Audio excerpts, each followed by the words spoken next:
Around that time, my phone calls kept up and I started to suspect that I knew who it was. I could hear a Denver radio station in the background of one call. There were only 3 people that would call me from Denver and not speak. My mother, Billy, and Linda. Mom didn't listen to the radio, so that left Billy and Linda. I told Mike I was getting calls from one of them, and he asked if I was sure. I recognized the station from Denver in the background, I told him. I didn't listen to it all that often, but I recognized the station identification they used. One of them is calling me, breathing in my ear and then hanging up. He nodded. What are you gonna do? He asked. Not sure, I admitted. Maybe nothing, maybe call them out. How they found me at work, I don't know. I don't know about work, but Mom knows our home number. She might have given it to them, or they might have gotten it from the caller ID. I sighed. Well, I'm gonna be leaving my job anyway, I told him. They're screwing around with cutbacks and talking about pushing it down to part-time, so they don't have to pay benefits. What are you gonna do? He asked, surprised that I was having trouble at work. I've started looking for something else, I told him. I told them that if they were gonna treat me like a McDonald's employee, then I wasn't going to spin my wheels there. I'd flip burgers if I was gonna be paid like that. He nodded. You're still looking here in Birmingham? He asked. Mostly, I admitted. I put in applications at jobs I'd be happy to get at other places around the country. Colorado too? He asked. No, I said with a shake of my head. None in Miami either. He nodded in understanding. I hope you get something you love around here, he said sympathetically. It was a week later when the company started cutting back on hours. My boss gave me the news and shrugged apologetically. Not my decision, he reminded me. I know, I told him. I'll print out my resignation and start cleaning up my files. You, don't need to, he said uncomfortably. I'll show you out. I looked at him, not getting what he was saying, and I think it came across. Look, we can't have you in the computer systems if you're quitting. There's too much risk that a disgruntled employee could try to cripple the network. Just gather your things and I'll walk you out. I shrugged and cleaned up my desk. If I wasn't disgruntled before, I was pissed now. I'd been nothing but hardworking and honest, but now I was being treated like a criminal. It was my first experience with this kind of treatment. Neither of us spoke while I gathered my personal effects and turned in my swipe card for the doors, and then I was escorted to a small meeting room where I wrote out my resignation, and that was it. There was no handshake, no hope that I'd be back someday, no best wishes. I wasn't a person here. I was just a help button people pushed when something went wrong. I got a few looks as I was escorted to the door, and it felt humiliating. But my father had made me familiar with being humiliated in the workplace. I knew I hadn't done anything wrong, but this was what the company did to protect themselves from people that would. As much as I didn't like it, I knew it was in place for a reason. I packed the single box into the back of my car and drove home. I was early and I knew Mary would have questions. She was on maternity leave now that she was so close to her due date. She was laying on the sofa, watching TV when I came in. You're home early, she commented. You feeling okay? I came down with a slight case of unemployed, I told her. What? What happened? I told her about the cutbacks and getting escorted out when I mentioned resigning. I shrugged and explained why those policies are there. That calmed her down some, but she was still angry that they treat me like that. Honey, you should buy a lottery ticket, she said sympathetically. If anyone deserves to win big, it's you. She hugged me and I nodded silently. Everything that happened the past few years had been piling up. I must have been a terrible person in another life to owe this much karma. I went to my room before I got too emotional and turned on some music. I did that a lot when I felt like I needed to cry. I still missed Sabrina so much that the feeling was like a knife in my chest all the time. Sometimes I could hold it in and sometimes I couldn't. I think they knew what it meant when I turned on music and closed my door, but they were sensitive enough to never mention it. I curled up on the bed and wept. I ached to hear her voice, to see her smile. Just let me go to her. I whispered a prayer to God. I begged him for that every day, but rarely out loud. It was the same words I'd used to plead with the nurses the first time I woke up in a world without her. We'd been gone from Denver for nearly a year now, and it still hurt as much today as it had when her hand had stopped squeezing mine. It took most of the day, but I slowly pulled myself together and started looking for jobs with more determination. I sent out letters to anyone and everyone I could think of, and a few people that I didn't think would even read the attached qualifications. I skipped lunch and didn't open the door or turn off the music until Mike tapped on the door softly, telling me that dinner was ready. That made me feel ashamed all over again. I'd been trying to do most of the cooking lately to take the strain off of Mary, and today, when I'd had the whole day to plan something special for the 3 of us, I dropped the ball and left her to do it. I needn't have worried. She'd called Mike and told him to bring dinner home. There's one huge advantage to living in the South. There's no end to fantastic barbecue restaurants. I sat down and apologized for not handling dinner. You do that enough, Mike told me. Mary told me you had a bad day at work. I nodded, and we ate in relative quiet. I was wrapped in my own thoughts and not really up to talking. Peter, Mary said toward the end of the meal, we're worried about you, honey. You've had a lot of bad things happen. Have you thought about talking to someone about it? I shook my head. I saw someone after what happened with Linda, but all he could do was get me to the point where I wasn't going to kill them for that. You should give it some thought, she told me. Losing your job today must have been one thing too many to cope with. I shrugged. I'll think about it, I conceded. Once I'm back to work and have coverage for it, we'll see how I feel. The phone rang then, interrupting the discussion, and I got up to answer it, glad of the distraction and hoping it was someone calling about a job. There was only breathing on the other end of the phone. The job, the grief, the stress of finding a new one and a new place boiled over. What do you want? I bellowed into the phone, my face starting to turn red. Leave me alone. I'm already miserable. Is that what you wanted? You want me to feel dead inside? I do. Are you happy now? I wasn't aware I was screaming and crying, and I didn't even feel it when Mary plucked the phone out of my hand. Hello? Whoever this is, please stop calling him. He had to watch the woman he loved die in his arms. Whatever you think he's done to hurt you, he's suffering more than he can cope with. Calling to taunt him is more cruel than anything he could have done to you. So, please, leave him alone. She hung up the phone, and the two of them picked me up from where I'd slid down the wall. They put me back to bed and came to check on me through the evening until I drifted off into a fitful sleep, plagued by the dreams where I was back in the car with Sabrina. Those dreams came all too often, and that moment before the light turned green was the last time I was happy. I woke up suddenly, aware of the room around me as sleep vanished like a popped bubble. I opened my eyes in the dark and saw that it was 6 in the morning. I started working on my emails right away, trying to find work. I needed it to keep me busy. I was starting to broaden my search and was even thinking of how much money I had put aside to see if I could go back to college for a teaching degree or even my PhD. Dawn bloomed while I worked, and Mary and Mike started their day. Mike came to check on me before he got in the shower. I'm fine, I lied when he came to the door. I'm doing better than last night. That part was true enough. He nodded and went away, but I suspected that wasn't going to be the last I heard about it. I left my room and started breakfast. I made his first, thinking that he'd need to get out the door and the smell would attract Mary from her slumber, but with enough delay so that I could start hers separately. She'd embraced the cravings that came with pregnancy, and her mornings were the worst usually. I had a stack of pancakes just ready to go when Mike came out to pour his coffee. Thanks, little brother, he said. Is there anything I can do to help? Nah, I got this, I told him. I've got some time on my hands. Might as well be useful. He nodded and started to eat while I made his lunch for him. Usually Mary did this part, but I was feeling like I needed to keep busy today. He watched me pack his lunch without any comments and then go back to making breakfast. I took the bowl of pancake batter and mixed in a handful of chocolate chips, some raspberries, and then shook in generous helpings of curry and cayenne, mixing it up to make Mary's pancakes. Mike shook his head as he watched. You're gonna eat that? He asked, surprised. It's for Mary, I told him. She'll love it, I think. He laughed at that and finished his breakfast. You gonna be okay today? He asked. I nodded. I'm working on the job search, so that'll take a lot of the day. He sighed and wanted to say more, but it was time to go to work for him. He picked up his lunch and then clapped me on the shoulder. Normally, I thank Mary for packing my lunch with a belly rub, he said. I think you might slug me if I tried that. Probably, I said, with a small chuckle. See you tonight. He said goodbye, and then he was out the door. Mary showed up a few minutes later, her hair still sticking up from bed. Coffee, she demanded. It's bad for the baby, I reminded her. I'll make you some tea instead. No, today I want a cup of coffee, she said and waddled over to the pot to pour half a cup.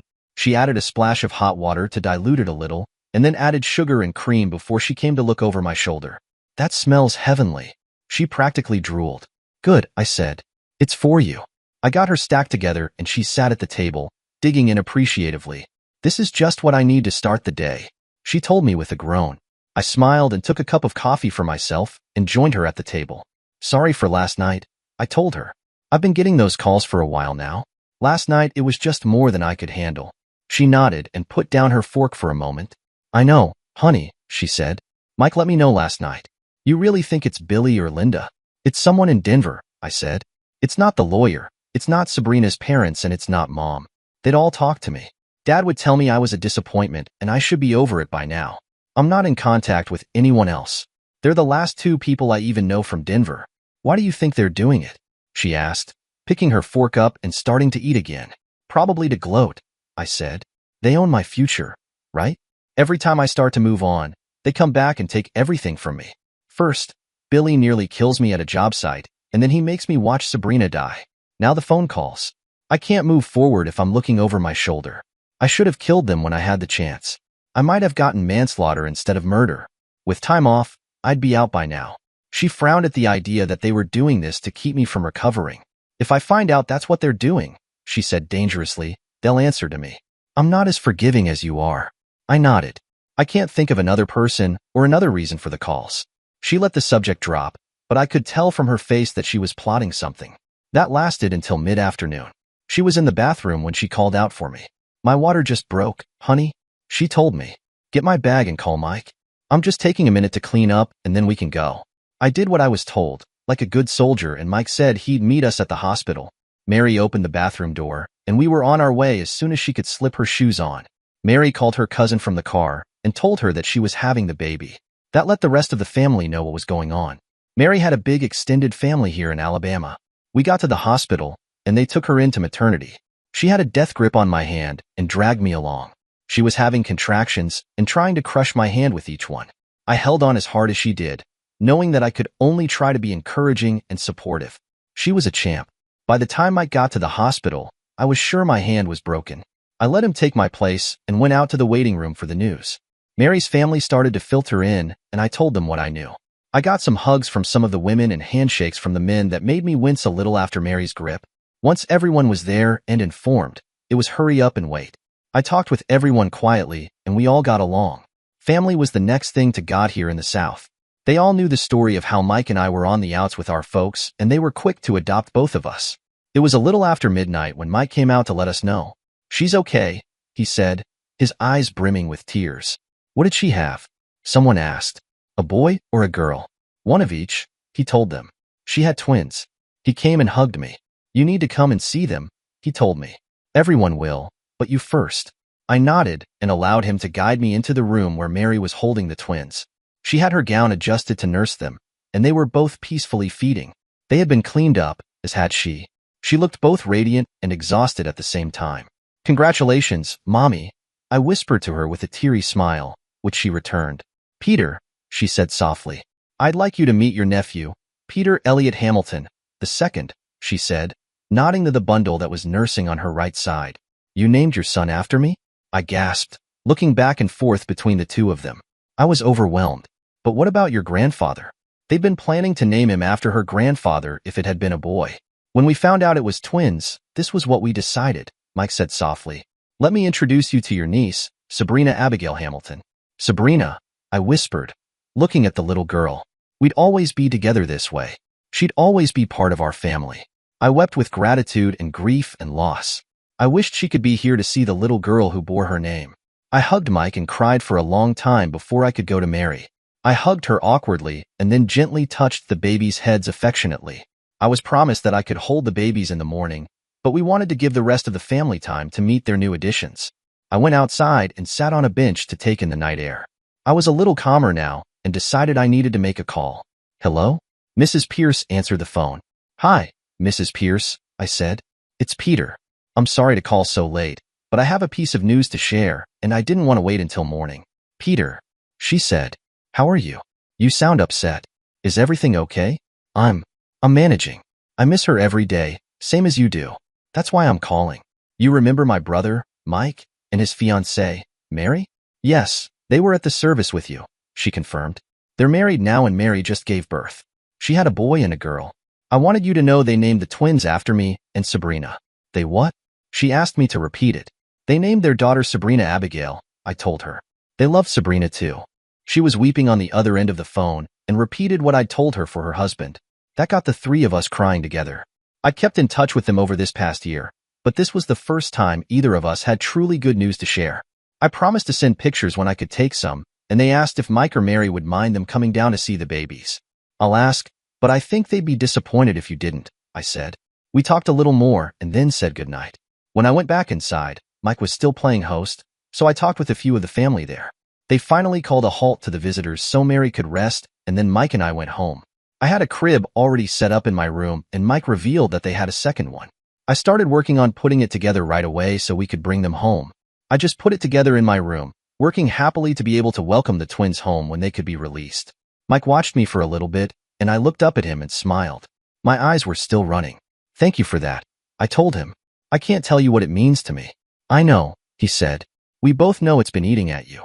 I know it's not the same, but she's been with us this past year in spirit." I nodded. "I called her parents and let them know," I told him. "How'd they take the news?" He asked. "They want to come see the kids. They were touched at knowing that you made her part of our family." He nodded. "Tell them they're welcome to come visit," he said softly. "We'd like them to meet Sabrina." I nodded, and we finished the second crib together, setting it up in my room. "You sure you're okay with having them in here?" he asked. "Positive," I said. "I want to help out as much as I can, especially while Mary's recovering." He nodded. "You still planning on sticking around Birmingham?" "I'd like to," I said. "I'm not getting any hits around here, though. I could move to Alaska tomorrow to do IT work in the frozen north, but that's too far." He nodded and told me that he hoped I'd find something close. Then we turned in so we could get to the hospital early the next day. Over the next few weeks, there was a lot of attention coming and going. Mary and Mike had been forced to explain why the name changed, and I hadn't told the story before, so there was a fresh round of sympathy. Sabrina's parents flew down for a few days and doted over the children like they were new grandparents. Mike and Mary told them that they could consider themselves hired for the job if they wanted it, and that cemented them as part of the family. I was sleeping with the kids in my room when I had the dream again. It was the first time since the babies had come, and I whimpered as I recognized it. It started like the others. The light turned green and the headlights hurled toward us, but this time the dream changed. I was standing in my room, the twins asleep in their cribs, but there she was, standing between them, looking down at our namesakes. Each of the twins had one of her fingers squeezed in their tiny fists as she looked at them. "They're beautiful," she said, looking at me over her shoulder. She was smiling and my heart broke all over again. "I miss you so much," I told her and stepped toward her. She looked anguished and nodded, gently pulling her fingers loose and turning toward me. "I know. I see you cry, and I'm sorry I'm not here with you." "No," I argued. "I'm sorry. I wanted to go with you. I still want to be with you. I want to go to you all the time." "I know," she told me. "You have to let go. You still have things to do. My time with you was amazing and I love you. But you have to live, be happy, and build a life." "The only life I wanted was with you," I said. "That's not true," she laughed lightly, the sound knifing through my soul as it tore open the memories of the laughter we'd shared. "You wanted other lives before you met me," she pointed out. "Pick one. Live it and make it good." I shook my head. "The only other life I wanted was Linda, and you know how that ended." "You'll meet someone new," she predicted. "When you do, I'll be cheering for you. I have to go now. I just wanted to see the little ones and let you know I'm okay. Come see me when you're in Denver next. We'll talk more then." "Don't go," I begged her. "I don't want to lose you again." "You're not losing me," she promised. "I'm just watching over your shoulder for now." I tried to hold on as the dream faded, but the harder I tried, the faster I woke up. I stared at the cribs where she'd been standing and wept. Sleep was a long time coming after that, though the dream didn't repeat. I woke up when Mary came to check on the kids. "It's only me," she said soothingly when I started out of sleep. I fell back onto my pillow with a groan. "What time is it?" I asked. I felt like I'd been hit by a truck. My head hurt, my eyes burned. My sinuses were clogged and my throat felt like I'd rubbed rock salt into it. "Early," she told me. "Mike should be getting up for work soon. Why don't you go back to sleep? I can handle breakfast today." "No, I'm okay," I said and started to get up. "Like hell you are," she said. "I know you dreamed about her last night." "How?" "Baby monitor," she told me. "You were talking in your sleep. It sounded like a bad one. I didn't wake Mike, but I heard you crying for a long time afterwards."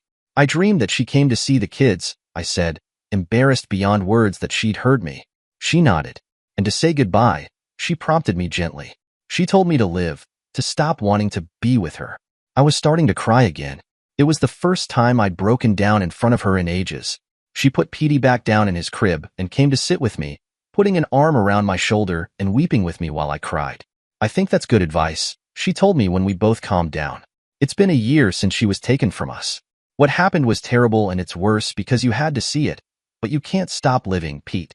Mike and I want you to find someone. I know that you want to stay here for the kids, but we've got this. Take one of the jobs you've been thinking about. Get out on your own. Meet a girl. Meet two. Meet a whole bunch. Let Mike live vicariously through you for a change. I know you've had to listen to enough of our nighttime antics to scar you for life. Let him get a taste of single life from your hijinks. I shrugged. I can't just turn it off, I told her. If I could, I would have flipped the switch on Linda before I left the house that day. She nodded. I didn't say it had to happen overnight, she pointed out. Just remember how you got over Linda. It was gradual, but eventually you could talk about it without getting upset, and then you got to the point where you really didn't talk about it because it didn't matter. I nodded. I knew what she was saying. I guess I allowed. Believe it or not, I think that dream was a good thing, she said and kissed my cheek before getting up to get Sabrina. How so? Well, there's two possibilities, she said. Either Sabrina's spirit really is reaching out to you and telling you that it's time for you to turn toward the future, or it's your subconscious mind telling you that you're ready to stop mourning. Either way, it's good. If it's Sabrina, then she's probably the only person that could convince you to let go. If it's your mind, then it means that you're healing on your own.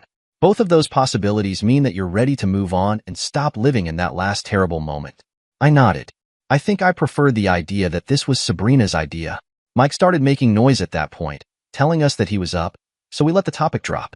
I changed Petey while she got Sabrina ready to face the day. Mike came to the door and I passed him his son so he could say hello. He took Petey, but he gave me a searching look that I returned with question in my eyes. Baby monitor, he said. He'd heard everything we talked about. Oh, I said, embarrassed all over again. It's okay, he said. I agree. It's time for you to make a future for yourself. Petey and Sabrina need cousins eventually. I shrugged. It seemed to be what everyone wanted. I just needed a special appearance from Sabrina's parents to tell me the same and a phone call from my old counselor. I'll work on it. I promised them all. The next few weeks saw me intensify my job search. I finally found a company in Austin that was interested. They were building high-tech homes and needed a computer expert to install computer cable in the walls in Phase 1, then integrate the systems in Phase 2 and get the in-house automation ready for new owners in Phase 3. I said goodbye to my brother, his wife and our little angels, and hit the road in the brand new Silverado that I'd bought specifically because of the job. I found that I liked the work. We were building the development in 3 different stages, getting 100 homes ready for sale in each stage. I was replacing a guy who'd quit to take on an office job in Dallas with an oil company. Dave, my boss, was grateful to have someone that knew how to handle themselves at a job site, and soon we were moving smoothly, getting stage 1 to market. That was a year ago. Today, I'd heard the voice of Sabrina's killer for the first time in years. I went home and parked my truck in my spot in the driveway. I'd rented a small apartment from Mrs. Sanchez as soon as I'd gotten into town. I'd asked for recommendations for places to call home from my boss, and her name had been at the top of the list. She was in her 40s, widowed, and took in students to help pay the bills. She had 4 bedrooms in the house and an apartment that had once been her husband's man cave over the garage. I took the apartment, but provided unofficial security and tech support for her, and she'd been good to me in return, looking after the apartment when I'd driven to Birmingham for the holidays and making sure I was getting a home-cooked meal a few times a week. Today I went to the house and knocked on the front door. She came out and smiled when she saw me. Mrs. Sanchez, has anyone called here looking for me in the last few days? I asked. She nodded. Your brother said he needed to find you this morning, she told me. It sounded urgent, so I gave him the work number. Is everything okay? Not really, I said. I actually have 2 brothers. The one that called today is not welcome with me. He knows that. He tricked you into giving him my work number. Don't feel bad about it. Once upon a time, he tricked me too.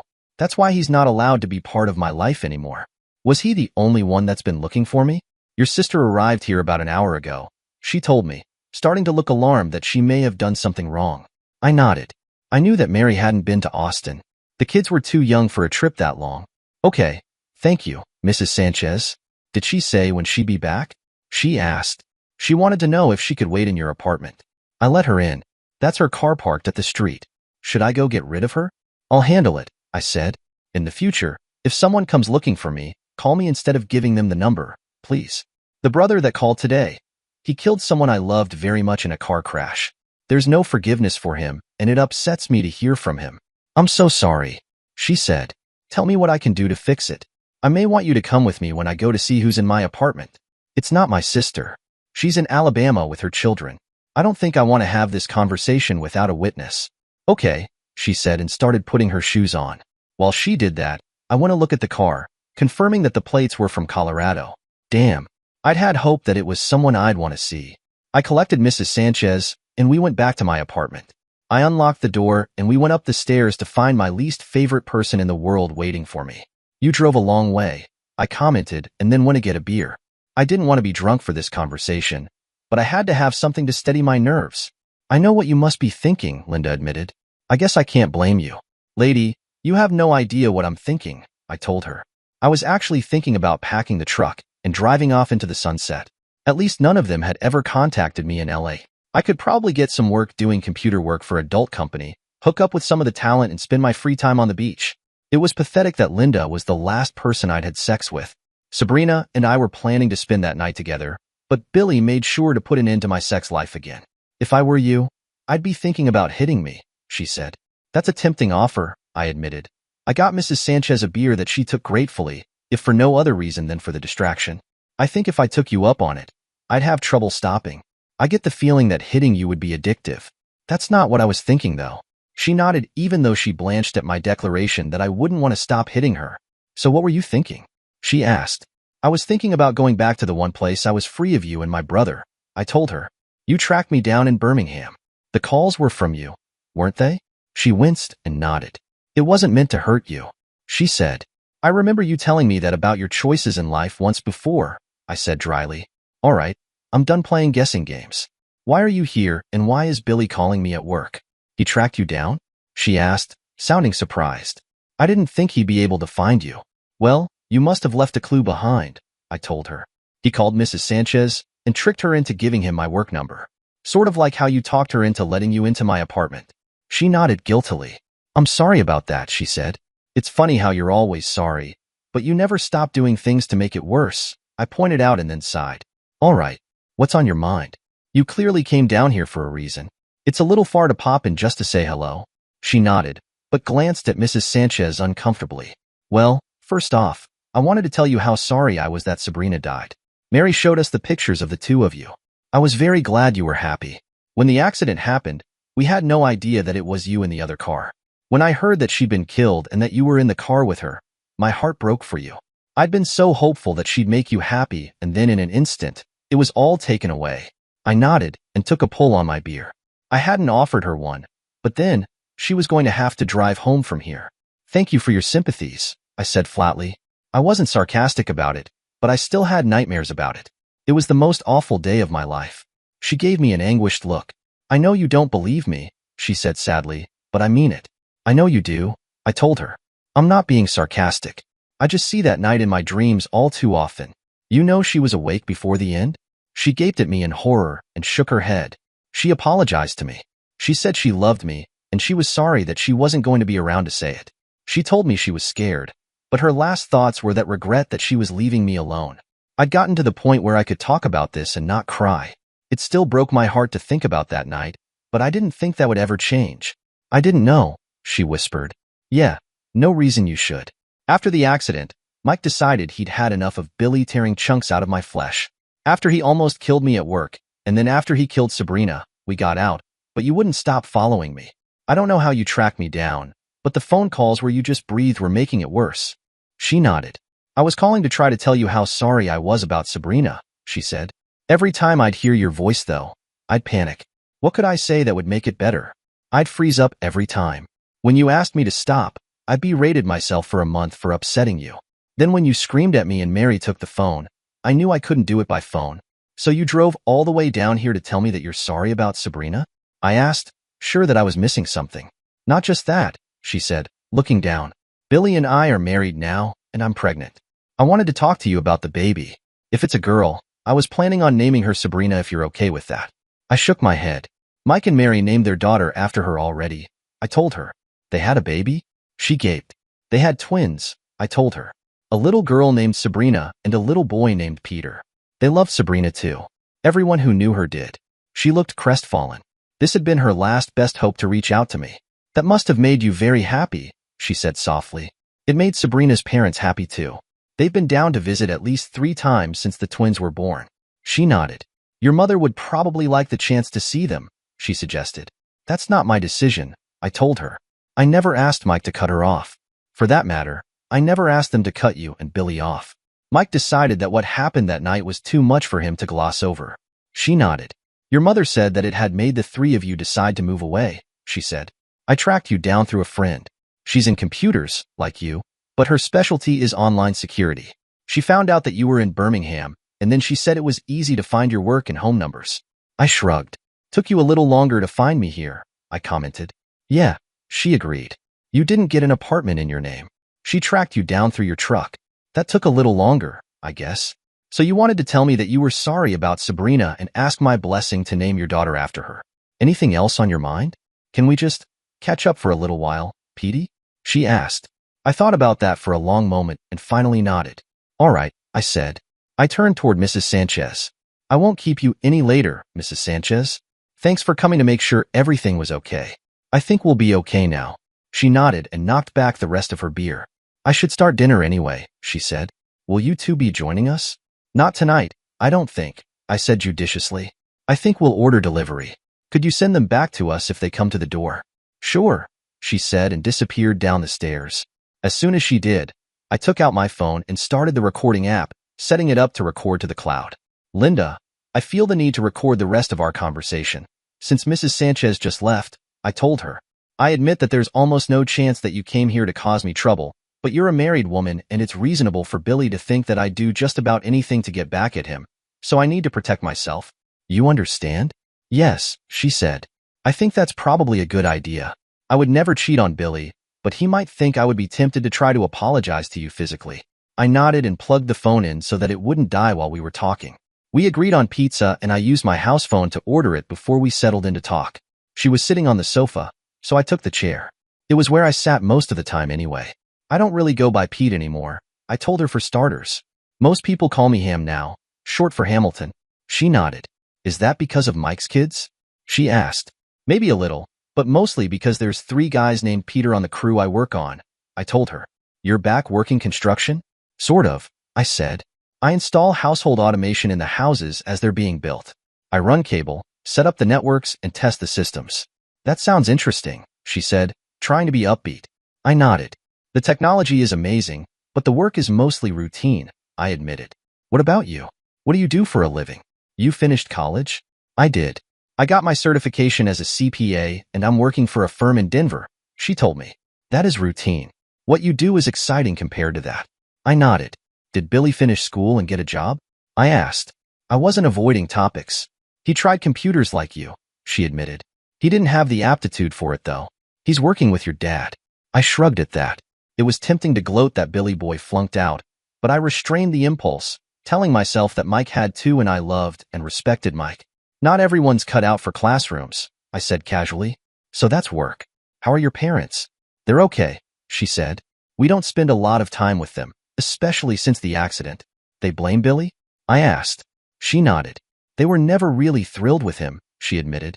When you were coming around that Christmas, Mom figured out that we hadn't told you yet. She told me that was a cruel thing to do to someone, no matter what I was feeling. I shrugged and nodded in agreement, but didn't put my mouth in the middle of that. Do they know that I was in the other car when the accident happened? I asked. She nodded. I don't think they believe it was an accident, she admitted. Neither do I, Linda. I might if it weren't for the fact that he nearly killed me on the job when he was there. Was it really that bad? She asked skeptically. I stood up and showed her the scar on my back. A few inches to the left and I'd have been in a wheelchair. A couple of inches deeper, and it would have stabbed me in the kidney, and I could have bled out while they were trying to get me free. She nodded. He didn't do it on purpose, she promised me. When we got free from the airbags, he went to check. He was in hysterics when he came back. He recognized you. You were already screaming for her to wake up. I could hear that from in the truck. I nodded. It was the worst night of my life, brought to me by the producers of the second worst night of my life. I commented dryly. She cringed. I know. I'm sorry. I came here hoping that I could offer you something that would at least give you some peace. I nodded. When I woke up in the hospital, I didn't remember at first. Then it hit me all over again and I freaked out. They had to sedate me. The first words I actually said was to beg them to let me go to her. Mary made me promise not to do anything to make it happen. She knew that the only thing I wanted was to lay down in the ground next to Sabrina and let them bury us both, but she made me promise not to seek it out. So I prayed every day for over a year for something to send me to her. I saw your headlights coming toward us almost every night for months. She looked upset and nodded. She was getting a picture of how badly I'd been injured in the crash, not physically, but emotionally. How did you get over it? She asked. I didn't, I told her. I think about it less. I pray for it less. I have the nightmare less often, but I still wake up sometimes and feel disappointed that I'm here and not with her. That must be awful. She frowned at hearing that. I shrugged. My life is awful, I said simply. Since the day you kissed Billy in front of me, my life has been beat down in recovery. As soon as I recover from this, something else will happen, and I suspect that fate or Billy's talent for making the world a worse place or cosmic humor will bring the two of you back into my life, just when I'm on the edge of getting my feet back under me to ruin it all. If it wasn't for the fact that I'm nowhere near recovered, I'd suspect today was that day. After all, Billy called me at work, and here you are. I swear, I'm not here to cause trouble, she told me quickly, shaking her head in denial that she'd do anything to hurt me. Relax, I said. There's nothing for you to destroy. There's no one in my life. My job is okay, so long as Billy doesn't keep calling the office. All my furniture belongs with the apartment. I don't have much else to my name. What do you do with your time? She asked. I work as much as I can, I told her. When I'm not working, I sleep. Sometimes I get a little drunk and talk to ghosts. That's about it. Not much left to take away. She looked deeply troubled. What can I do to help? She asked seriously. Mostly stay away, I told her. If I see Billy again, I'll kill him. I won't hesitate. I won't think twice. I'll always think of Sabrina's death as murder, whether he meant it when he put the key in the ignition or it just happened. He ran a red light and slammed into the car hard enough that they couldn't make her presentable for her own funeral. Part of me hopes he does show up. Texas practices capital punishment. It'd put us both out of our misery. But you're pregnant. Your child will need a father. Billy'll have to do. So keep him away from me. If I ever come back to Denver, I'll be visiting 2 places on my way through town. He has no business being in either location. What locations? She asked. Her grave and her parents' place, I told her. Not your mother? Nope. I said goodbye to her the last time I saw her. Nothing more to say to her. She sends letters to me at Mike's place once in a while. She doesn't know I'm in Texas. He sends me the letters and I send him the replies. I think she'd worry if she knew he wasn't around to take care of me anymore. I don't want to take that minimal comfort from her. I sometimes get the sense that she's not holding together very well. She nodded. She keeps your graduation photos up on the wall and talks about you whenever she can, she admitted. She's still proud of you getting through college, and I know she's near frantic about how you're doing. She came to see you in the hospital. I nodded. Mary told me they both did, I said. I was still unconscious. I wanted to go, but I couldn't think of how to tell you how sorry I was. It's okay, I said lightly. I wasn't in any state of mind to hear anyone except Mary and Mike, I told her. I think that's most of what's been going on in my life, though. What about you? You see any of the people we went to high school with, or are most of your friends from college now? College mostly, she said. Most of the high school crew scattered after graduation. A few are still around, but they're in the minority and I don't really stay in touch with any of them. I nodded. You lose any friends over what happened with you and Billy? She nodded. 1 or 2, she admitted.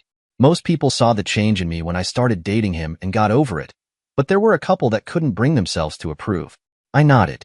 That was about what I'd expect. I got up to answer the door and paid for the pizza. We ate in the living room with the box between us on the coffee table. I'd switched to soda after that first beer and I poured her one too. So I think that catches us up on pretty much everything that's going on, I told her as we ate. Well, we bought a house, she said. That's one thing. We're renovating it with help from your father. It's not huge and we got it cheap because there were a lot of problems with it, but it's ours. Congratulations, I said with a bit of a smile. I'm glad that you've got a place to raise your kids. She nodded, clearly thrilled with the idea of having a house. I've got some pictures on my phone. She dug it out and brought them up, passing it to show me what it looked like. It was moderately sized, but I could see that it needed a lot of TLC. I swiped through the pictures until I got to the end and then handed it back to her. Nice, I told her. I can see the potential in it. I'm sure that it'll look like $1 million when the 2 of them are done with the renovations. I can hardly wait. She gushed. What about you? Have you given any thoughts to settling down anywhere? I used to, but not for a while, I said. I wanted to tell her that Sabrina and I had been planning on Miami, but we'd put that topic to bed and I wasn't going to drag us back there. She nodded. You should. There's nothing like having your own place. It's kind of awesome. I nodded. I suppose that if I got a long-term job or hit a relationship, I'd think about putting down roots. Until those happen, renting from Mrs. Sanchez suits my needs. This job isn't permanent? She asked, surprised. No, it's actually almost done, I said. We're finishing up the last stage of the construction. Then I set up the computer systems in each home and test them. I'll probably be done sometime in August. What are you planning after that? She wanted to know. Back to Birmingham for a while to see the kids and look for a new job. Then where the work is until I can find something in my field that makes me happy. I can ask my friend if she knows of any places that you might try, she offered hopefully. I shook my head. That's okay, I said. I'm not in a particular hurry. If I need to get bills paid, I can work with Mike for a while. She gave me a look. Let me help, she pleaded. It doesn't have to mean anything. It's just me asking her if she knows anyone that might be hiring. She still has contacts even if she doesn't need a job. I shrugged. Fine. Tell her to email me if she knows something, I told her. What's your email? She asked. I arched my eyebrow. You had this woman track me halfway across the country, figure out my home and work phone numbers, hack her way into DMV records to track my truck, and she can't find my email? I'm surprised she's not reading my messages before I get them. She chuckled at that. She wasn't looking for your online presence. She was looking for clues to your location. I'll tell her to email you. You know, she said leadingly, you two would probably hit it off if you forgot she was friends with me. We might, I agreed, but I still have nightmares. Not so easy to look to the future when you're still living in one horrible moment. She nodded. Give her a chance if you talk to her. You have enough in common with each other to be friends at least. I shrugged. If she strikes up a conversation, I'm not going to be rude, but don't push it. It took me 4 years after what happened between you and me before I found Sabrina. I don't see me moving on soon or easily. She nodded. If it's all right with you, I'll talk to her about what happened. Eve tends to put her foot in her mouth as skillfully as Billy, and I seem to make life harder for you. Linda, there's also the complication that she's your friend, I reminded her. You and I have had a pleasant chat today without yelling or hitting or large amounts of hate. That's the absolute best outcome you could have been hoping for when you got here, and you were probably expecting me to beat the living shit out of you on some level. She nodded. I know. You don't know how grateful I am that you were willing to sit down and talk to me. I meant it when I said that I did like you. It's been hard on me, knowing that you hated me. I know I earned it, but I always wanted us to be friends someday. Sabrina probably could have brought us together, I said sadly. If she'd told me that she wanted me to talk to you and Billy, she could have talked me into it. She nodded. Would you like me to tell him that? She asked. I think it would probably hurt him to know that she had the power to bring the two of you back together. I shook my head and took another slice of pizza.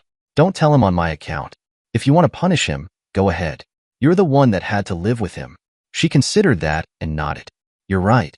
It's probably best if he didn't know that. Save it for the next time he pisses you off, I suggested. She laughed a little about that. Once the laughter died out, she looked at me seriously. So, now what? She asked. I think we've talked about most everything there is on the plate. Where do we go from here? You should probably call your husband, I suggested. I suspect that he called me at work to see if I'd heard from you. Knowing him, he's just dim-witted enough to drive down here after you. You need to stop him before that thought gets in his head. She nodded and picked up her phone again, this time to call him. Hi, honey, she said when he picked up.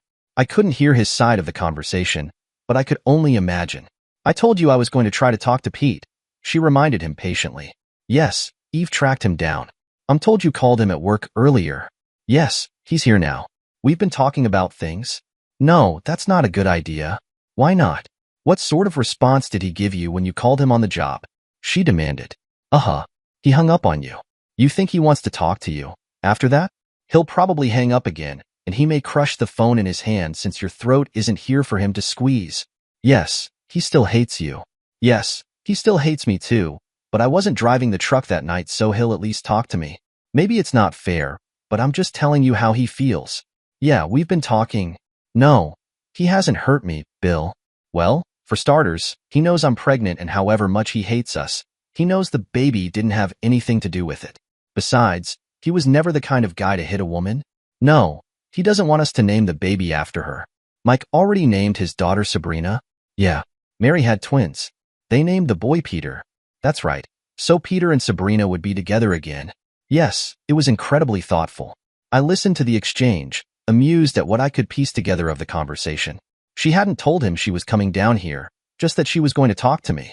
He wanted her to give me the phone so he could say his piece, Was a little indignant that I wasn't forgiving him for ramming our car and wanted to know if I'd hurt her.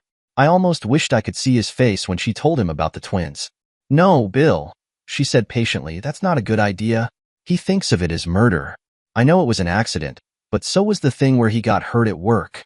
Well, look at it from his point of view. Every time something bad happens, you're in the middle of it, saying it was an accident. No, I'm not saying you did either of those on purpose, but you'd start getting suspicious too if it kept happening. Bill, I'm not running you down. He's hated your guts for 6 years. I'm just telling you that it hasn't changed, and the talk that I've had with him tells me that you could wait 6 more and he wouldn't forgive you. You really want to complain that it's not fair?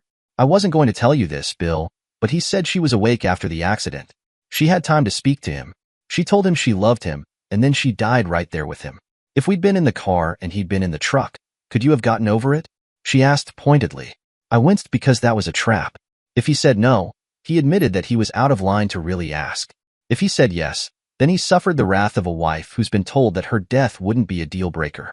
For those of you keeping score at home, the correct answer is to tell the wife that you see her point and make a sound as if contemplating all the complicated permutations and then never bring up the conversation again. Sometimes Billy's not too bright. Oh, you could you? She thundered, indignantly.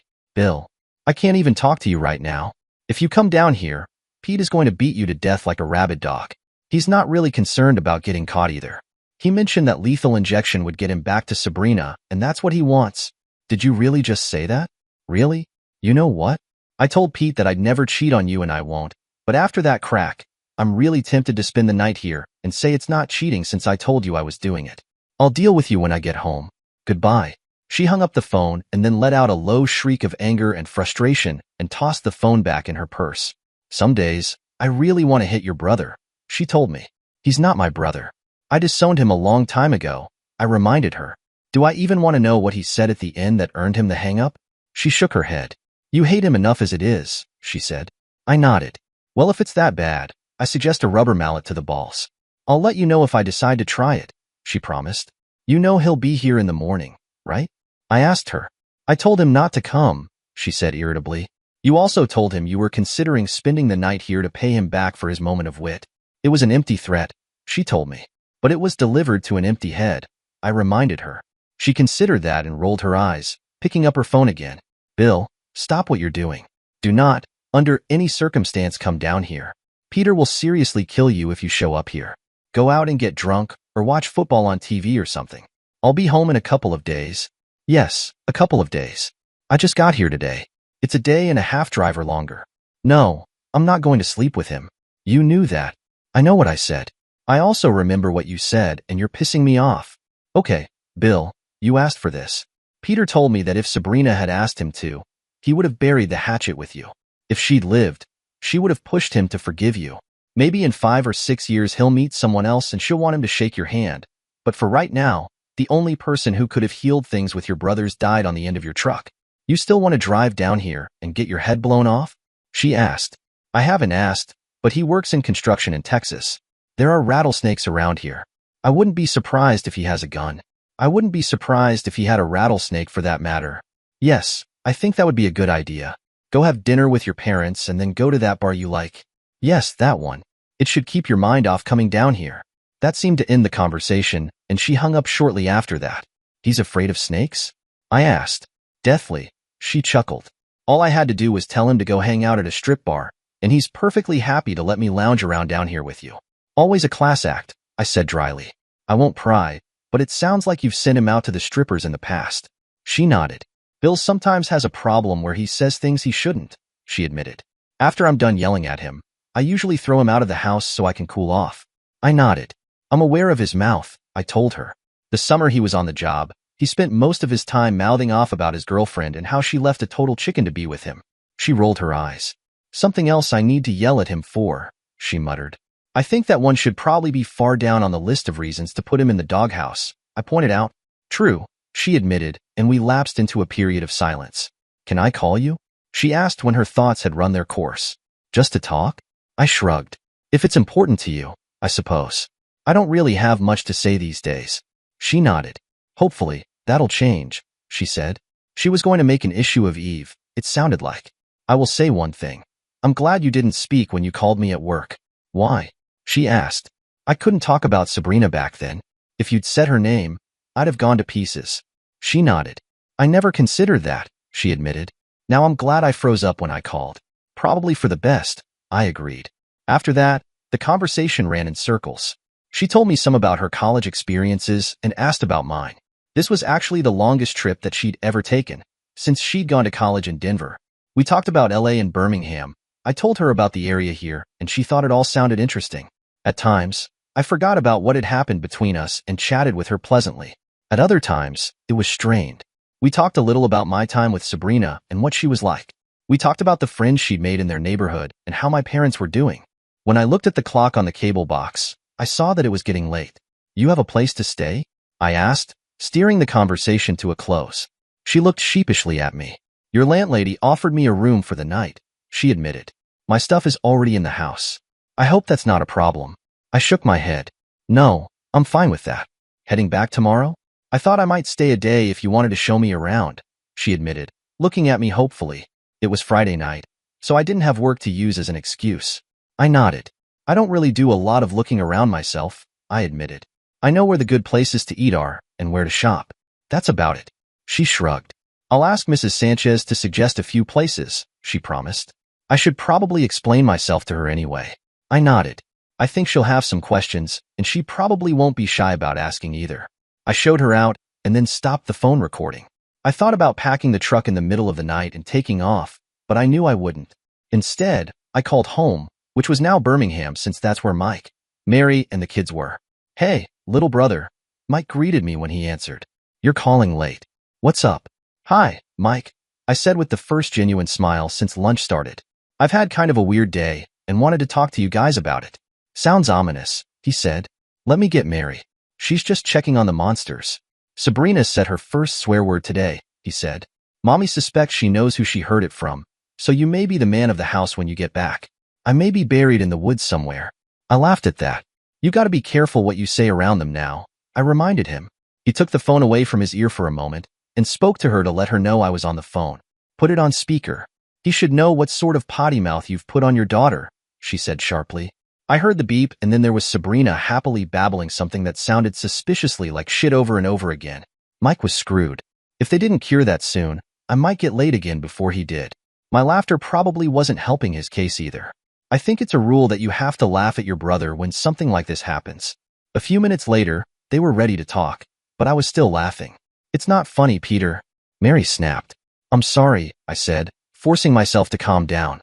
I've had kind of a bad day, so I needed the laugh. See, Mike? Grown men can watch their language when they try, she said tartly. Yes, dear, he said contritely. I swear, I didn't teach it to her. She might just be babbling sounds on her own and keeps it up because we're reacting to it. Shut up, Mike, she said and turned her attention to me. So what happened that made your day bad? She asked me. I got a phone call at work, I said. You mean like the ones you were getting here? She asked, concerned. No, I said. This one was from Billy. What did that want? She snarled at the mention of his name. Scratch that. How did he find you? I hung up as soon as I heard his voice, I told her. How he tracked me down was a mystery to me too when I left work. I only gave the number to my landlady and only for emergencies. So what happened? Mike asked. I guess he tracked me to Mrs. Sanchez and said he was my brother and needed to get in touch with me. He made her think it was urgent, so she gave up the number. So you have no idea what he wanted? Mike asked. Nope, I said. I figured it out once Mrs. Sanchez told me that my sister was waiting for me in my apartment. Sister? Mike demanded. What the? He tailed off, rather than complete the thought with a word that would get him in more trouble. Linda, I said flatly. Shit, Mary blurted out. It would have started me laughing again, but I had too much to tell them. Yeah, I said. She drove down here to talk to me, and Leadfoot was calling to see if I'd heard from her. What did she want? Mary asked. She wanted to get a lot of guilt off her chest, express how sorry she was about Sabrina, and then she told me she was pregnant and wanted to know how I'd feel about her naming her daughter after Sabrina. What? Mary thundered. That bitch. Relax, I said soothingly. I told her she was too late, that you'd named the twins after me and Sabrina. She was surprised that you had kids. I thought you guys told the mother creature about them. We did, Mike said. She must not have shared. So she just showed up unannounced and lays that bomb on you? I told them all that we talked about, the phone calls in Birmingham and the reason, her friend tracking me down here and her phone calls to Billy. What are you gonna do? Mary asked. She asked me to take her around town tomorrow and show her the sights. Then I'll send her home and forget about her. She said she'll call from time to time, but I don't imagine that'll keep up for long. This is the most interesting thing that's happened to me in 6 months. It's not like I have a lot to talk about, and I remember her reason for leaving me was that conversations with me weren't all that fulfilling. She'll get bored and the calls will taper off. They sympathized with me and told me they wished they could be there for me. It's okay, I said softly. I think the job here is just about done. So when it is, I'll be back for a little while to rest up and then I'll start looking for work. I want to spend some time with the kids and you guys. You're always welcome, Mike told me. We're actually planning on buying a house this summer. With you and the Pierces visiting more often, we need more space. God help us when we have to put them in separate rooms. Wow, I said, my mood crashing a little. Any idea when you're planning to move? We're talking to the bank now to find out what we can afford, and then we're going to start looking for places, Mary told me. They were both excited and I was feeling, I don't know, like I was left behind, maybe. We ended the conversation and I was still trying to put my finger on what had pulled my mood down. I poured myself a shot of tequila and tried to make sense of it. I hadn't felt like this when we'd moved there or when I'd come here, but now that they were putting down roots, I felt adrift. I finally decided that it was the house. They'd started their family, Billy and Linda had started theirs. If Sabrina had lived, we'd have started ours by now. She'd have her master's now, same as me. We'd both be working and building a life together. I slugged back another shot and grimaced. I never fussed with salt or lemon, just drank the shit straight. I didn't drink it to feel good, so the gut-twisting effect suited me fine. I was drinking to get in touch with my demons. God, I missed her. I sometimes had to strain to remember her voice, and tonight was one of those nights. I was ashamed of myself. I promised I'd never forget, and here I was trying to remember her laugh. I should hear that laugh every day. I should see her smiling at our baby. I should be listening to her talk about her day. We should be living in a house of our own, with kids and joy and a future. Instead, I was sitting on the floor of a garage apartment, drinking alone and crying for a life that would never be. I lost myself in sorrow, weeping turning to sobbing, sobbing turning to whimpering as I daydreamed about her on our wedding day, about holding her hand as a doctor told her to push, about listening to her sing in the nursery and 100 other happy memories that we'd never have. I cried because she was gone and because I wasn't. I wished I was driving, or that we'd gone to the movies or a club, or anywhere but home that night. It was the middle of the night when I felt a hand on mine. I looked up and she was there. She was beautiful and perfect and I bawled when I saw her. I'm so sorry, I said brokenly. I can't remember.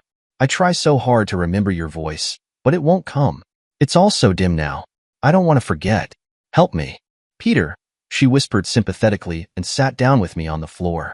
You don't have to remember, she said, as if it was the most obvious thing in the world. She wrapped her arm around me, and it felt so good that I sobbed with fresh grief. I wanted her to hold me all the time. Peter, Peter, Peter, she said slowly. What am I going to do with you? We can't keep meeting like this. Here, dry your eyes, she said and passed me a tissue. I didn't want to, but I dried my eyes and slowly calmed my breathing. I took a few deep breaths and then looked at her again. I'm sorry, I told her again. I know you told me to move on, but you're still holding back, she said, finishing the thought for me. I know. I hoped you'd find someone, but, babe, you have to leave the house to meet people. They're out there, you know? A whole wide world full of them, and one lucky girl is looking up at the stars right now and hoping tomorrow is the day that she meets the guy she'll spend the rest of her life with. Okay, so maybe she's looking up at her bedroom ceiling and pleasing while she fantasizes about him, she said to get a laugh out of me. She punched my shoulder lightly. My point is that she's never gonna find her guy if you're here with me. I nodded miserably. They all wanted me to find someone and move on. I took another deep breath. I'll try, I promised. Not good enough, she said sternly. Commit to success. Don't try, persevere. I love you, babe, but I'm not coming back until you have good news for me. No more. No more booze, no more dreaming about the crash. No more late-night visits from me. I'm putting my foot down. You're 25 now. You're still young enough to have the life you want. You just have to stop wanting to die to get it. How do I do that? I asked her. There's a hole in the middle of my chest. Then fill it. Pete, we were together for a year. You've been mourning for 2. What happened to your wisdom that recovery takes half the length of the relationship? I smiled in spite of myself. That was bullshit, I argued. I wasn't ready to date. And now you are, she said. Let Linda set you up with her friend or start looking around here more seriously. Hell, I bet Mrs. Sanchez could use a strong man around the house. You could play horsey with her for a little while. It'd be good for both of you. Make her feel young and remind you that you're still alive. I laughed at that a little. I do have a thing for older women now, I reminded her. Her birthday was a month before mine and I teased her about being the first older woman I dated. Well, if that's your pleasure, isn't there a nursing home on your way to work? She teased. You could get one of the old gals to take her teeth out and pull down those sexy polyester slacks. Oh, stop. I laughed. It seemed like forever since I'd laughed. If that's what it takes to get you to stop dwelling on it and move on, then I'm all for it, she said and put the cap on the tequila. But I mean it. This is the last visit. The next time I come back, I want to hear about her, and I want you to tell me that she makes you happy. I can't make you happy, Pete. I can only hurt you now, so I have to go away. Don't worry about me, she said with a serene smile. I've got a book to read. She smirked and punched my shoulder again. She got up to leave and picked up the tequila bottle. You know, if Linda had broken up with you when things started with her and Billy, this is probably how things would have been between you and her. What should I do about her? I asked. She shrugged. I think she means it when she says she's sorry. You've held the grudge a long time. Let it go. Be friends or not, but I think you made a good start toward letting go with her. Your brother's going to be a little more difficult. You still blame him for what happened to me. I nodded. I do. Remember that phrase? She teased me. You're going to need to say it in front of a crowd someday. She turned serious. You know that I should have checked the intersection before I hit the gas, right? She pointed out. You're saying that it was your fault? I gaped at her.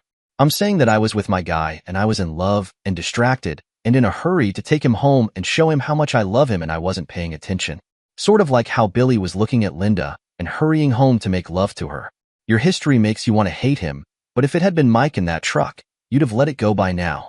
If it had been a total stranger, you'd have let it go, but by random chance, it was Billy. Poor dumb scumsucker just happened to be in the wrong place at the wrong time. Deep down, you know that he didn't mean to run the light. Just like deep down, you know that Linda belongs with him. I'm not saying you have to be pals and throw family barbecues, but you could probably throw the poor guy a bone. I shrugged, but my face softened a little from the normal snarl that I had on my face for when Billy's name came up in conversation. She nodded. You'll be okay, Pete, she told me. Bring me good news and we'll talk more. Until then, she lifted the bottle of tequila. I'll hold on to this until then. I love you, babe. Now go make me proud. She grinned at me and then disappeared down the stairs. The dream faded then, but it turned into other dreams. I didn't dream of the accident or anything that really made sense, just jumbles of events and places and people. I dreamed about Denver and LA and Birmingham and Austin and places we'd been on vacation when I was a child. I woke up early, the floor being exceptionally uncomfortable. I was stiff and hungover and not really at my best. I decided to clean up before Linda banged on the door to get me started on the promise tour. I picked up the glass I'd been drinking from and looked around for the bottle. For the life of me, I couldn't locate it. It wasn't on the table or the floor. I moved the sofa to look under it. I pulled out the cushions to see if I'd stuffed it in there, but no matter where I looked, it wasn't there. I searched the kitchen, wondering if I'd put it out there or put it away in my drunken stupor, but it was just gone. I thought about Sabrina picking it up and taking it with her and shook my head. There had to be an explanation. I'd find it somewhere in the next few days. I started the day the way nature had intended after a night of shooting tequila. I threw up. Then I got showered and shaved and started coffee. I wanted to go back to bed, but I suspected that I wasn't going to be allowed to indulge. I was right. Linda showed up as I was starting to mix batter for the waffle maker. You okay? She asked when she saw my face. Yeah, I had a rough night, I told her. Sorry, she apologized. My visit probably set it off. I heard some last night. I had the window open. You must have too. I frowned. Yeah, Mary informed me that I talk in my sleep when Sabrina comes to visit. Does that happen a lot? She asked, curious. Most of the time, I just dream about the accident. A couple of times, though, she's come to talk to me.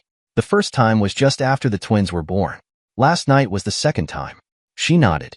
I could tell that she wanted to ask, but knew that my acceptance of her presence was delicate. Still, I'm sorry that I caused that. Not your fault, I said lightly. We needed to talk anyway. She had something important to tell me. I put a waffle in front of her. I didn't know if you'd started with the cravings yet, so it's just plain, I told her. Thanks, she said gratefully and watched me pour out batter for a second one. Can I ask what she had to say? I chuckled. Mostly that she's sick of my shit, I said lightly. I felt different this morning, like the relief after an infected tooth is pulled.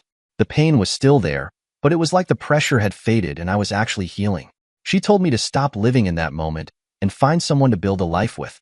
She tried to tell me that the first time, but I wasn't ready to listen. I think that's good advice, she said carefully. She was still trying to avoid angering me. You feel like you're ready to take it? I thought about that and nodded. She pointed out that we were together for a year, and I've been mourning for 2 now. She also told me that she believes you when you say you're sorry about all of this.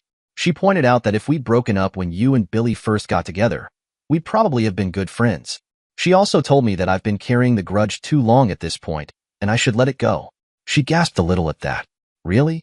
She asked, surprised and hopeful. I nodded and pulled the second waffle out of the maker. You want another one? I asked. She looked at her empty plate and nodded. I slid it onto her plate and started a third one. I was familiar with the appetite of the expectant mother. She wasn't sure if we could salvage a friendship out of it, but she thought I'd held on to the anger for long enough and I should let it go. I'd like us to be able to talk, at least, she admitted. I hope we can be friends, but I know Billy's always going to be a sore spot. We'll see, I said softly. She gave me some things to think about in regards to Billy too. Like what? She asked. She pointed out that I'd have forgiven anyone else in the world by now. She also told me that she was distracted that night too. She'd normally check the intersection before she started through, even if the light was green. She was focused on me like he was focused on you. So she pushed you toward reconciling with your brother after all, she said, sounding surprised. I took my waffle from the maker and sat down to join her and eat. Yeah, she at least gave me enough to think about to make it a possibility someday, I admitted. Mary said that it's possible that it's my subconscious trying to tell me things, but I like to think that she does come to visit from time to time. It's comforting. She nodded. I can understand that, she said softly. I honestly never believed in that sort of thing, but the change in your outlook this morning is pretty compelling, she admitted. You didn't come to check on me through the night, did you?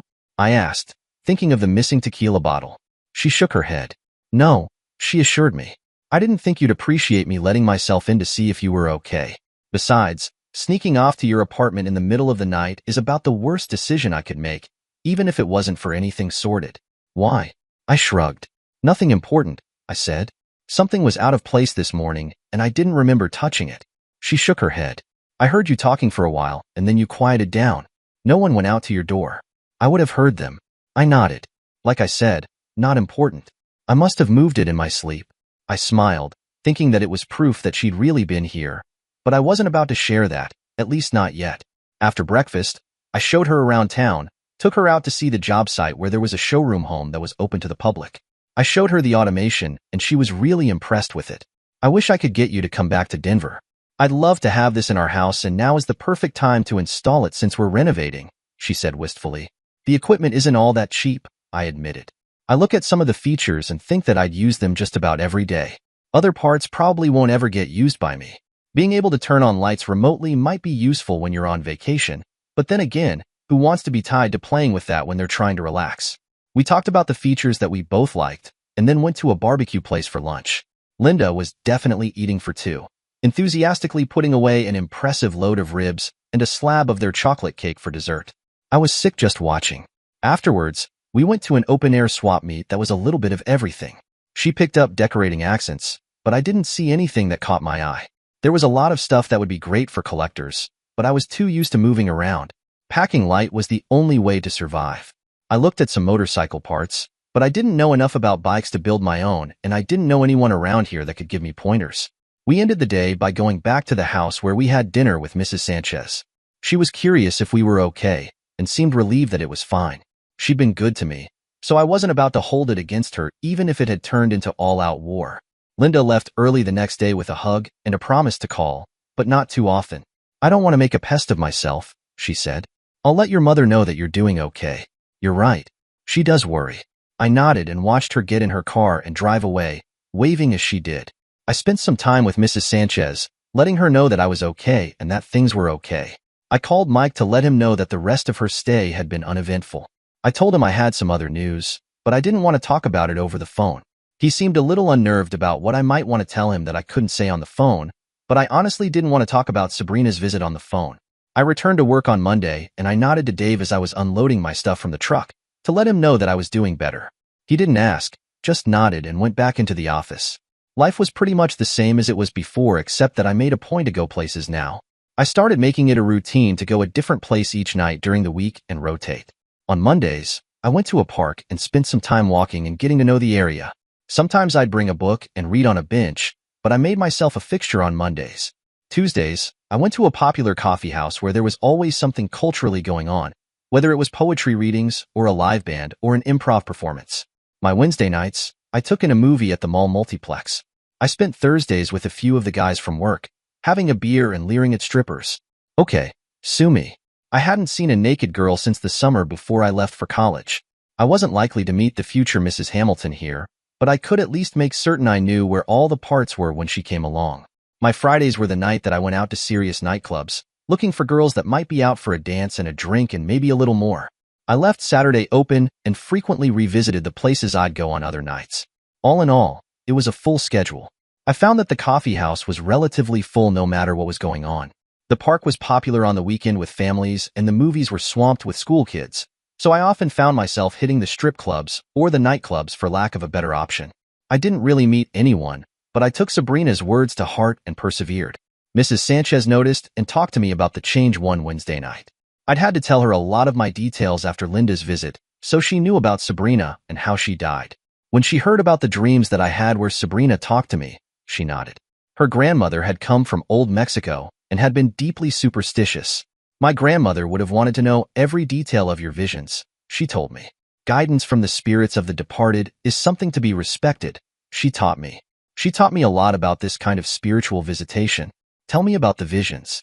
I'm not my grandmother, but I'll tell you what I can. I told her about the accident in detail as a starting point, and that I would dream of that night often. I told her about the night the dream changed to her standing and looking at the babies and her desire for me to move on and find someone else. I told her about my initial problems with Linda and Billy and being injured at work by Billy. Then I told her about the last visitation from Sabrina. I was a little embarrassed about repeating what Sabrina had said about her, but I included it since she'd wanted me to include as much detail as I could recall. I've searched the apartment at least 4 times since then, moved all the furniture, even looked in the toilet tank. But there's no sign of the bottle, I told her at the end. She crossed herself and looked even more interested. I've never heard of a spirit that takes items from the living, she said. She sounds like a guardian angel, though. Sometimes the spirits of loved ones can watch over us. She carefully avoided mention of Sabrina's recommendation about her, but we were both uncomfortably aware of the implications. It sounds like she's becoming frantic for you to live your life. I think it would cause her great sadness to see you continue as you have. You should heed her words. I nodded. I do, I told her and looked down, smiling a little at Sabrina's reaction when I said that to her. I've been getting out a lot more and taking part in life as much as I can. She patted my hand. I know you've been getting out more, and that's fantastic. Sometimes it was a struggle to even get you to come down to join us for dinner. Now the problem is catching you before you're back out the door. I'm sorry, I said. The only night that I really have solid dinner plans is Thursdays. The rest of the time, I can be here, I told her. Since it was summer, there weren't a lot of students around. It was just the 2 of us for the past month. I hadn't realized that she'd been trying to get me to spend more time with her.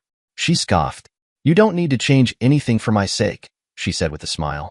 I'm glad you're waking up finally. What you've told me is that your life has been a long nightmare. I hope that this means you're ready to leave the nightmare behind you. Me too, I said with a slight smile. So, we started having dinner together. Sometimes, she cooked. Sometimes I did, and sometimes we went out. I'd take her out dancing on Fridays, and she'd come with me to the movies on Wednesdays, and once in a while, she'd join me at one of the other places. She'd never been to the coffee house and enjoyed it.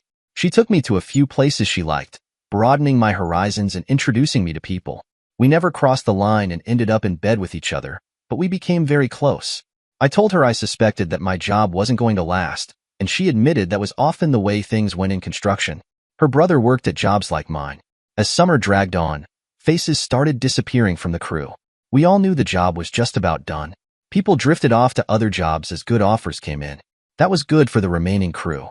As people moved on, it drew out the work just a little bit more for the rest of us.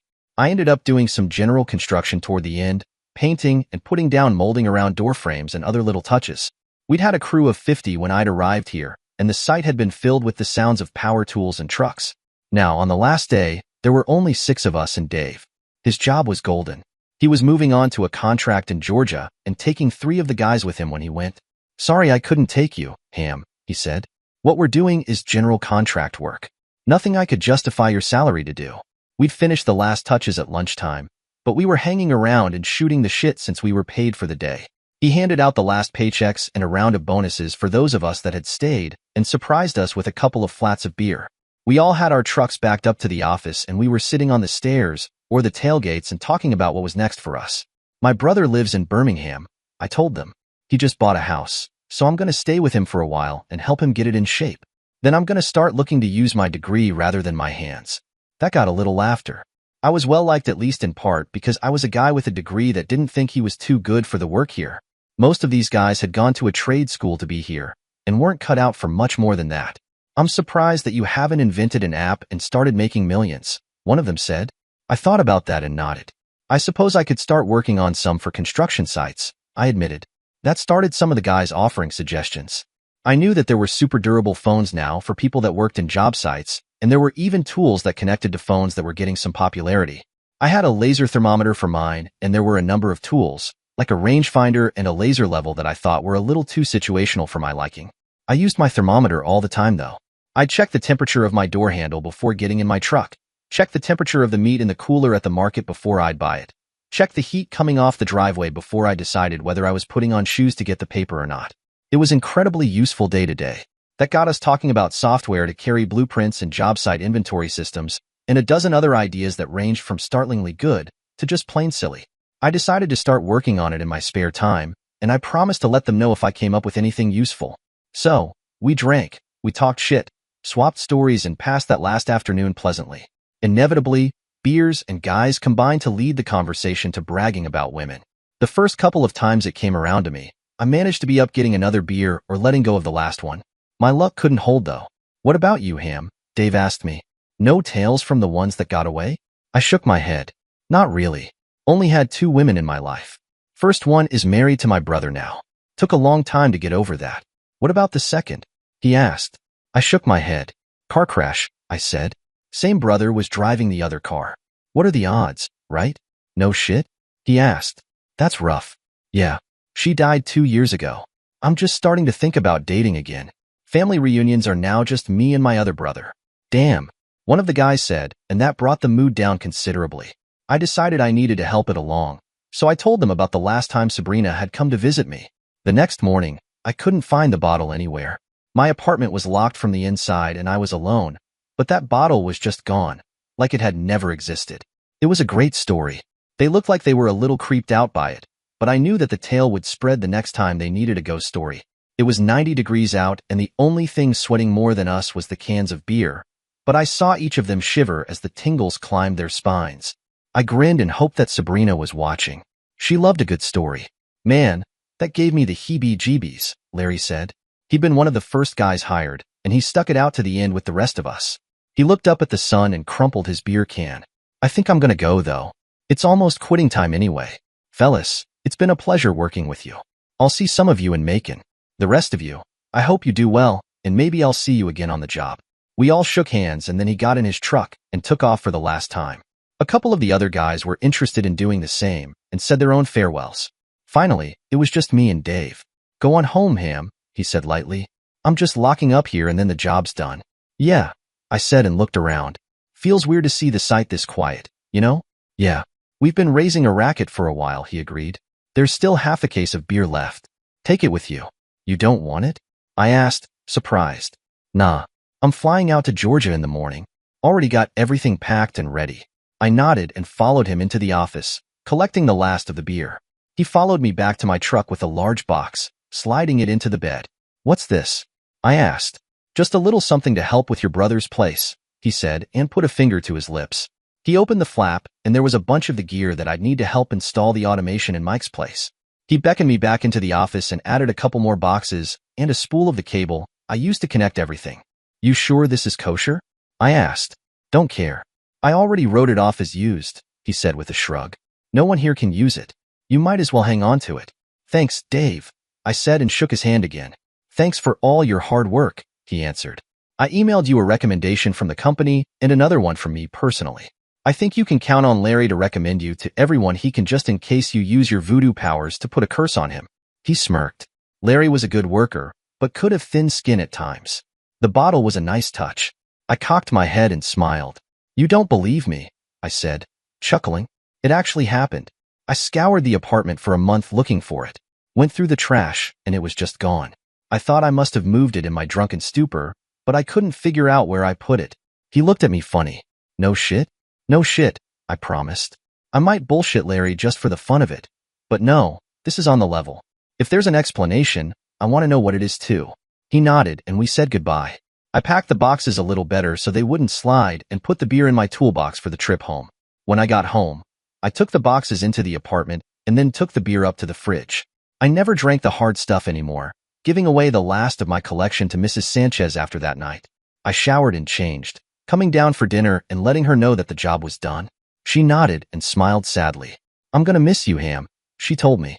"If I was a little younger, or you were a little older, I'd have been interested in playing horsey with you, like your guardian angel suggested." "I'm gonna miss you too," I said, giving her a hug. "I don't think you're too old to play horsey, though. Old enough to be your mother." She laughed and caressed my face. "Find your beloved," she implored me. "She's out there. You did your best to find her here, but you never managed to connect with anyone. You'll find her, though." "I will," I promised and squeezed her tight. "Keep a bed for me in case I pass this way again?" I asked lightly. "Always. Maybe mine if I'm not too old to play horsey," she teased. We laughed and made dinner together. I hadn't made definite plans yet, but Mike knew I was coming soon. After dinner, I normally went out clubbing, but tonight, I was calling him to let him know what was going on. We talked pleasantly through dinner, and I promised to keep in touch by email and phone as often as I could. We'd become very good friends over the last few months since Linda's visit. After dinner, we cleaned up and then I went upstairs to start packing things up. The dishes, pots, and pans were all hers. I was leaving my waffle iron since they were relatively cheap and could be picked up anywhere. The furniture was hers, so the only things I really had to worry about were clothes, some personal belongings, and the stuff from the bathroom. I called the house and talked to them. I told them I was taking a week here to say goodbye, and then I'd call them back the day before I hit the road. It was a 2-day stretch, so I wasn't in any hurry. I told them I had the gear to install some automation in their house if they wanted it. Mike was skeptical, but Mary got her way and I was committed to spending the rest of summer crawling around and putting in new systems whether he wanted them or not. I said goodbye to a few people I was friendly with at the hangouts I frequented. Some of the ladies at the strip club made sad noises. I was a decent tipper and never tried to grab what I wasn't supposed to touch.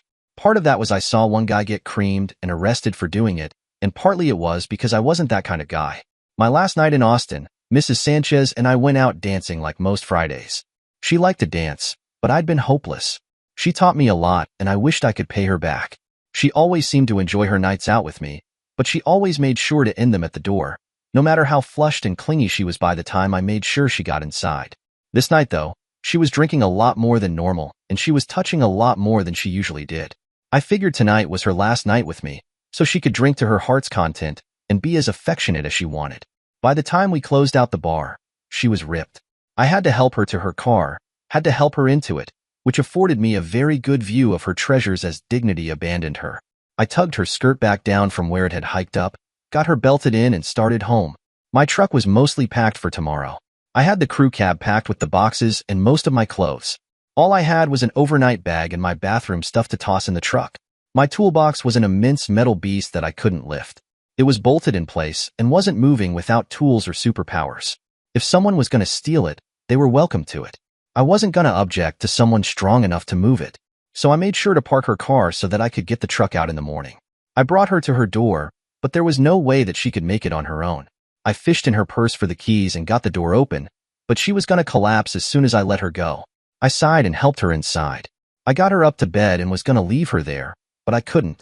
I sighed and got her shoes off, and then looked around for whatever she wore to bed usually. I found a collection of night shirts hanging on the back of the door, so I picked one and got her changed. By this point, she was mostly passed out, with the occasional mumble to tell me that she wasn't completely asleep. I got her tucked in, and then I decided to help out a little more. I got her a bucket from downstairs in case she got sick through the night and was about to leave when she opened her eyes. "Don't go," she said and held her hand out to me. She really was a beautiful woman, and I'd been tempted to make a pass at her, but there was no part of me that wanted drunken sex. I took her hand and kissed it tenderly. I don't think either of us are in any shape to keep the night going, I pointed out. No, just stay with me, she asked. It's been so long since my Luis passed on. I sometimes miss his arms around me. I nodded and figured that it was harmless enough. I stripped down to my boxers and slid into bed behind her, the two of us used to the feel of someone to hold on to at night. I was awakened in the middle of the night by her heaving into the bucket I'd left for her.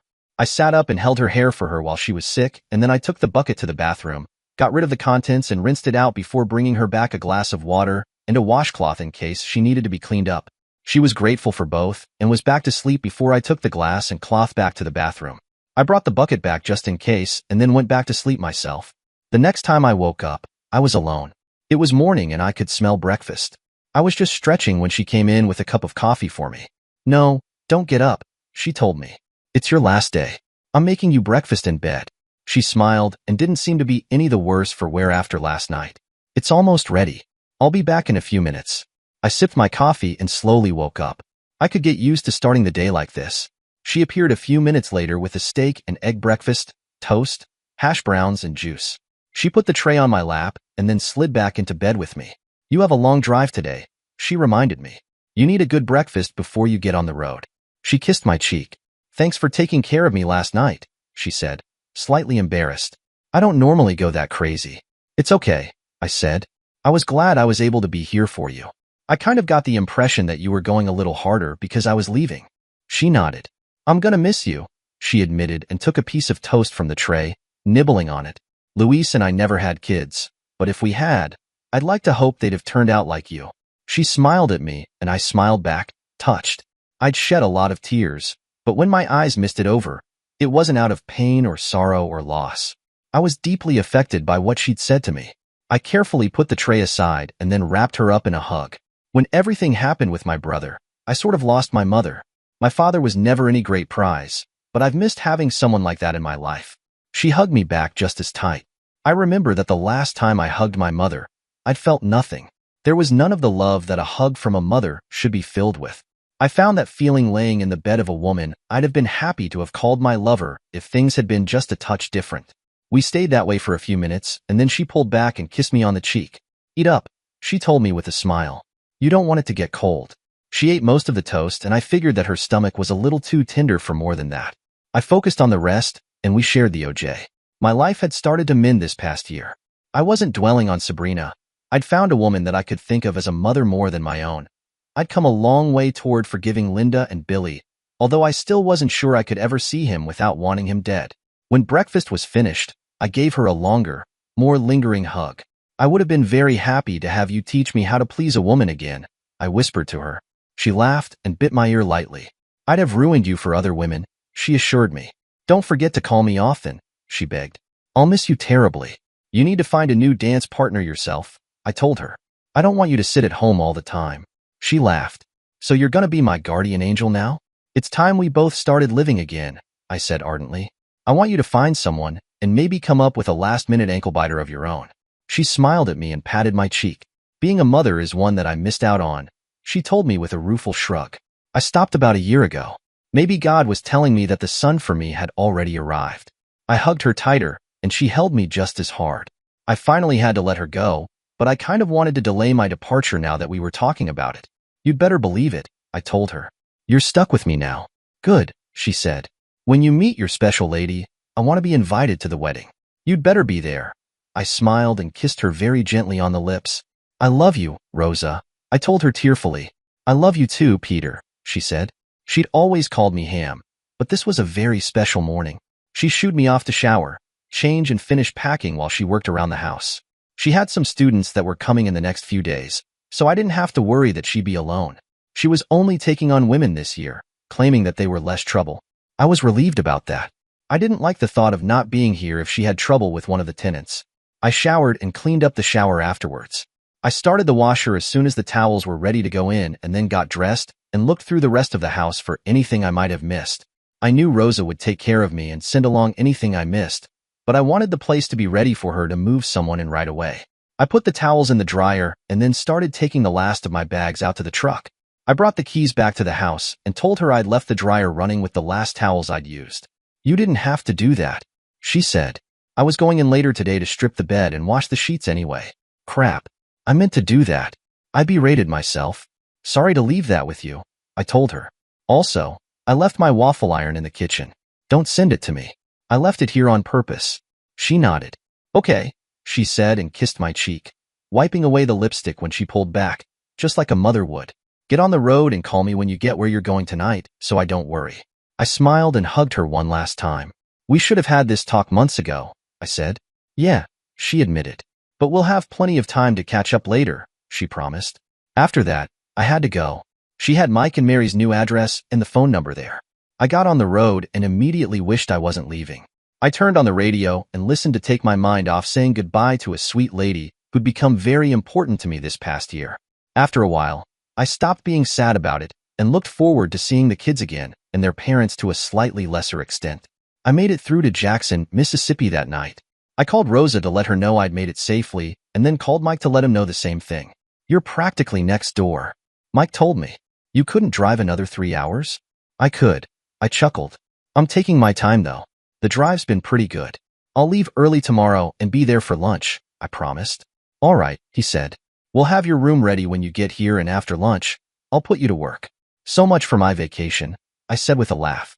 I've been waiting for you before I do a lot of the drywall, he admitted. The place looks like a disaster zone right now, but I've done a lot of the work already.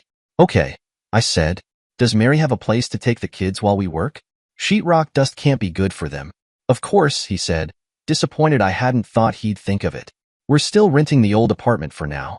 We're hoping to be into the house at the end of the month with some regular help. Gotcha, I laughed. Slave labor, reporting for duty. Now you're catching on, he told me.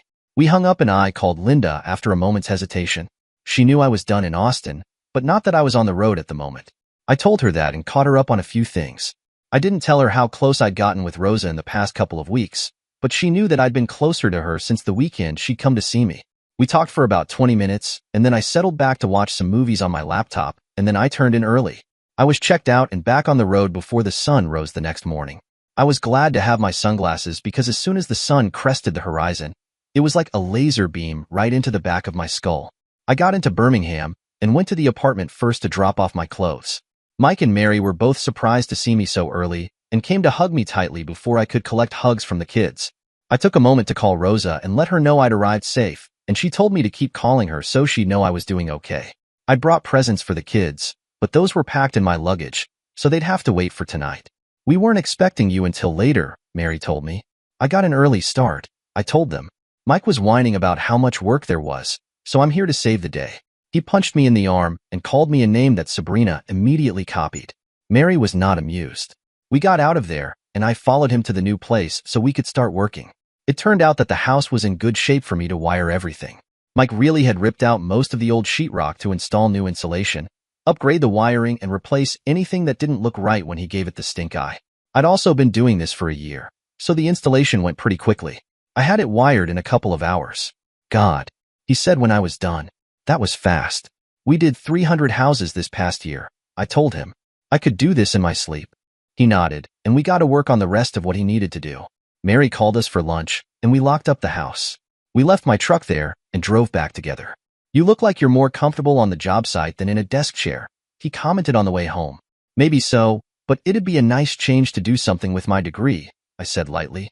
I was taking the opportunity to look around as we drove, getting a first look at some of the things that had changed since I'd lived here.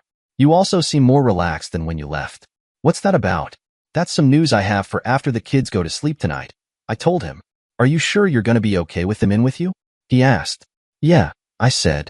I haven't seen them in ages. I want to be close to them. He nodded, and we drove in silence after that. We had a nice lunch. Mary had made soup and sandwiches for us. She'd strained the kids' soup, so there was nothing for them to choke on, and she was feeding them when we came in. The kids were generally well behaved, but the arrival of Daddy made them hyper, and Mary had a hell of a time getting them to settle down and eat. Fortunately, that wore them out for their afternoon nap, giving Mary a little time to relax before they resumed their siege. We got back to work and managed to get a lot done. Mike looked pleased. He also looked relieved. What's wrong? I asked him late in the day as we were installing sheetrock in Petey's room. I've been trying to get this done, he said.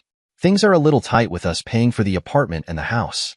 I'll be glad when we can let go of the apartment. I nodded. Mary back to work yet? I asked. No, he said, his tone telling me that there was more going on than just stretched finances. Okaway, I said awkwardly. Something wrong? He sighed. With everything that's going on, our sex life hasn't been what it used to be, he admitted. It's starting to get old. Poor Muffin, I said dryly. My last sex was with Linda, and you know how long ago that was. You knew she was going to be slow to get her libido back after the kids, right? How do you know about her libido? He wanted to know. Internet, I answered. Her body's still healing. She launched a pair of footballs out of her body. It definitely left some damage. You guys are also overwhelmed. Once we're moved in here, I can be babysitter for a while. That should help you get some pants-off romance. That'd be nice, he admitted. So you and Sabrina never. That night was gonna be our first, I told him, working steadily. Oh, he said. So, you didn't get a little revenge when Linda came to visit? Nope. Wasn't even tempted. I think Billy was frantic that I might give her some deep love, but there's none for her. Good call on that, he said. Even if you hate his guts, if you tapped that, you'd be as guilty as he was. We got back to work after that, and finished with the sheetrock in both kids' rooms before it was time to call it a day. We went back to the apartment and got showered and changed. I snagged the bathroom first and went to pick up dinner while Mike was getting cleaned up. I got barbecue and the 5 of us sat down with Mommy and Daddy each feeding little bits to one of the kids. They grinned at me as they ate, excited to have me back. After dinner, they got their presents, a pair of stuffed cows that I'd gotten at a restaurant in Austin that was supposed to be famous for their beef. They were put to bed not long after that, and the grown-ups settled down with some drinks to talk. Mary was nursing a glass of wine. I had a beer, and Mike mixed himself a rum and Coke, offering me one. No, thanks, I said. I gave it up. Since when? He asked with a snort. I shrugged. You remember when Linda came to visit me? I asked. Yeah, he said, coming back with his drink and sitting with Mary. I was glad to see her curl up with him. What he'd said earlier made me worry about their marriage. Well, I told you I had some more news, but that I wasn't talking about it on the phone. I reminded him. Yeah, I remember that now. You were pretty cryptic about it. I nodded. I got a visit from Sabrina, I told them. Mary fixed me with an interested stare. What did she say this time? She asked, wondering how this news was different. She said some of the same things, I admitted. I really wasn't making a fair attempt to get out there and find someone, and she called me on it. I asked her about Linda, and she suggested that I let it go. It's been 6 years now, and if she's put up with Billy for this long, they really are in love. She nodded. That's not terrible advice, but it's only part of why you hate them now. I nodded. She had some things to say about that night too, I said. She reminded me that if she'd checked the intersection, we would have avoided the accident. She said she was distracted though. She was in love and focused on me. She told me that's how the accident happened. She was focused on me, Billy was focused on Linda, and we both entered the intersection at the same time. In a hurry to get home. Mary nodded. Does that mean you're in the mood to forgive Billy? She asked. I don't know, I admitted. She told me that if it had been you guys in the truck and not Billy and Linda, I'd have already gotten over it. She said I'd have forgiven just about anyone in the world except Billy. It was a lot to think about. Mike nodded. So where does that leave them? He asked. I talk to Linda from time to time, I said. I don't feel quite the same surge of rage when I think about Billy either. I don't know if that's the beginning of forgiving them or the final product, but it's a pretty big step. Yeah, Mary said. But what does that have to do with you not drinking? I told them about the rest of the dream, about Sabrina picking up the bottle and taking it with her when she left, and about not being able to find the bottle after that. I searched for a month solid, and it never turned up. I moved the furniture, searched the trash, checked every nook and cranny, and it's just gone. And no one else was there? Mike asked. I shook my head. The apartment was locked from the inside.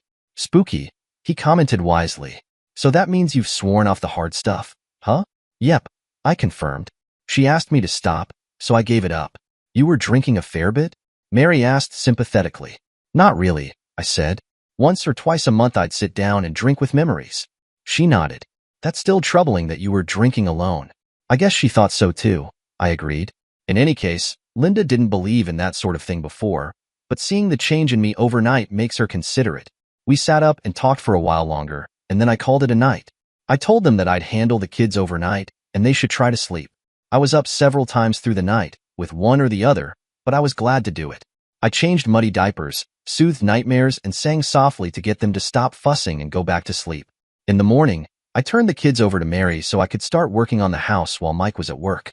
We still had a lot of work before we could move in, and I intended to get as much of it done as I could. I finished putting up sheetrock in the other 3 bedrooms and started working in the rest of the house. Mike had walked me through his plans, and we were behind the 8 ball. I sank into the work and only paused to answer my phone when it rang. "You coming home for lunch?" Mary asked. I looked at the time and realized that I should have brought something to eat. "Yeah," I said. I lost track of the time, but I'll be right there, I promised. I locked up, drove back to the apartment, and Mary put a plate of leftover barbecue in front of me before sitting with me. "Thanks, Mary," I said. "You've got a lot to do with the kids. I appreciate you taking the time to make sure I'm eating." She nodded. "The kids are a handful, but I can still see to meals between making sure they haven't discovered fire on their own." I chuckled at that. "How are things going?" I asked. I'd heard from Mike. I assumed Mary had gripes too. "We're doing okay. Mike's stressed about money, but with you here, we'll be able to get the house together and that'll help," she admitted. I nodded. "I'll help with bills too, just like before. I don't intend to let you two pay for everything." "Well, we could use a little extra help with the groceries," she told me. That was troubling. If they were cutting corners on food, money was more than tight. "How bad is it, Mary?" I asked quietly. "It'll be okay once I can get back to work, but I can't do that right now. We can't afford daycare until I'm back to work, and I can't go back to work and leave the kids alone. We could probably pay for it once we're in the house, but we're probably going to have to wait until next month before we can get in there." "Maybe not," I said lightly. "If you can hold out another couple of weeks with the kids, Mike and I can get a lot done. I'll take some time in the evenings, starting tomorrow, but tonight, once Mike gets home, you and I are going for groceries on my tab." She nodded. "The past few months have been pretty rough." "Damn it. Why didn't you guys say something?" I blurted. "I've been sitting on money that you could have used to get the house in order. We're family, Mary. When I needed someone, you were both there for me. You had to know I wanted to be here for you." She looked ashamed, but nodded. "I know. I wanted to, but Mike had it in his head that we still needed to be strong for you. He worries a lot about you. He thought you'd start to worry that things were worse than they are. He didn't want you to worry that home was in trouble." I nodded. "Okay," I said, thinking about the problem. "What do we need?" "What do you mean?" she asked. "We need to get the kids into daycare. Are there bills to catch up on?" I asked. "A few, but nothing alarming," she admitted. "Tomorrow, we'll go enroll the kids so you can get back to work," I told her. "That's good for you too. It has to be hard having no time away from them." She nodded. "You'd be willing to do that for us?" she asked, uncertainly. "Mary, you guys are my family," I told her. "When Sabrina died, you took me in and brought me with you when you moved here. You didn't have to, but you made a commitment to keep me with you. If I can toss a couple of bucks on the pile to help get your new home set up, then I'm glad to do it. I'll bring my checkbook and we'll get the kids enrolled right away. We're going to go shopping for everything you need tonight." "Okay," she said quietly. I was getting a clearer picture of what was going on. Mike's irritation that she wasn't back to work yet made more sense in light of the money problems. When lunch was finished, I hugged her and the kids and went back to work. I was still at it when Mike stopped in on his way home. "Looks good," he said, taking a glance at what I'd accomplished. "I think we're going to be able to move in at the end of the month," he said optimistically.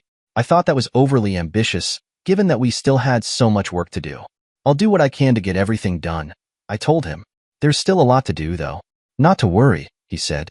"Let's go eat, and then we'll come back and tackle some more." "Not tonight," I said. I promised Mary that I'd go for groceries with her. He didn't look happy about that, but nodded. "She knows what we need to get," he said. I nodded. "Then tomorrow, we're taking the kids to enroll in daycare. Once she's back to work, I'll be here morning, noon, and night." "We can't afford daycare until after we move in here," he said, irritated. "She knows that." "So do I told him. "I'm paying the deposit and whatever they need in fees tomorrow," I told him. "I'm buying the groceries tonight too, so if there's anything you want in goodies, write it down." "Pete, that's too much," he argued. "Mike, this house is home for me too," I told him. "You guys are my family. It hurts that you haven't been telling me that things are tight. I could have helped. I wanted to help. If you need to pay it back down the road, I guess that's okay, but like I said to Mary at lunch, you guys brought me with you when you moved here. You didn't have to do that, and I was grateful that you did. Now it's my turn to pay you back a little. Spend the evening with your kids, let me fill the kitchen, and then tomorrow, we'll get the kids into daycare so things can get back above water for you." He nodded and pulled me into a hug. "Thanks," he said softly. "It's been kind of eating at me, you know?" "Yeah," I said. "I could kind of hear it in your voice yesterday. Mary's been under the same stress." Once she's back to work and the money is coming in, you guys will probably start feeling more like having sex again. Did she mention that? He asked. Nope. You're the only one who brought it up. She might have been putting you off because she was afraid of getting pregnant again. You can't handle more kids right now. He nodded, and I could tell that this was a huge weight off his mind. We went home and had a simple dinner of mashed potatoes and sausages before Mary and I said goodbye and took her car to shop for what she thought we could use for the week. I start back to work on Monday, she told me as we shopped, each of us filling a cart. I called the clinic this afternoon, and they were glad to hear from me. They have another hygienist going out for surgery at the end of the month. It's sort of perfect timing. If we'd waited until we were out of the apartment, I might have had to look somewhere else or take part-time.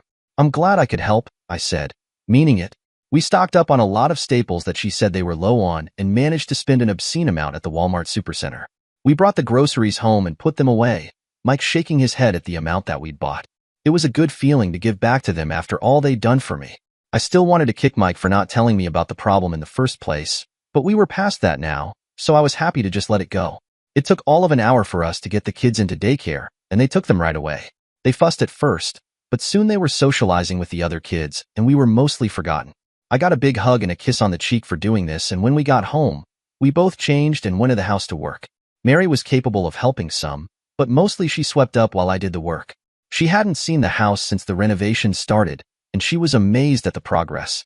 I started to spackle the kids' rooms so they'd be dried enough to sand by the weekend.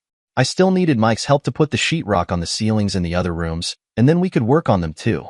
I thought that we could start painting next week, and suddenly, the job seemed like it was attainable. We had a pleasant lunch and then went back to work. I had the kids' rooms ready for sanding once things dried, and we started to work on other things that I thought the two of us could handle. We want to get the kids at the end of the day, and then Mike and I spent the evening on the things that she couldn't handle with me. That was the pattern for the rest of the month. I'd work at the house day and night.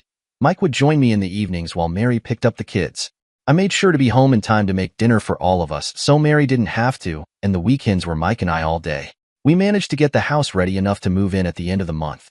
There were still things that we needed time to finish, but those could be handled a little at a time. For example, my room was still bare sheetrock. It was spackled and sanded, but we'd skipped painting it in favor of getting the rest of the house ready to move in. We also hadn't touched the basement, which Mike had wanted for a game room, bar, and TV room away from the kids. Those were projects that we handled over time, but we managed to make the big deadline, and that took even more pressure off of Mike and Mary. Now that the panic was done, I started living a little. I started going out during the days, searching for a job locally, but also trying to keep my commitment to success, as Sabrina had put it. I got a few nibbles from prospective employers, but nothing that amounted to much. They were looking for someone with more experience in the field. I had a year of operating and installing system automation in high-tech homes and a year in IT here in town, but the job market was turning into a depressing game of employers asking for top-tier talent and offering pennies on the dollar for what they were going to make off of our work. Dear listeners, the next part of this story will be released soon. Please share your thoughts in the comment section below, and don't forget to like, share, and subscribe.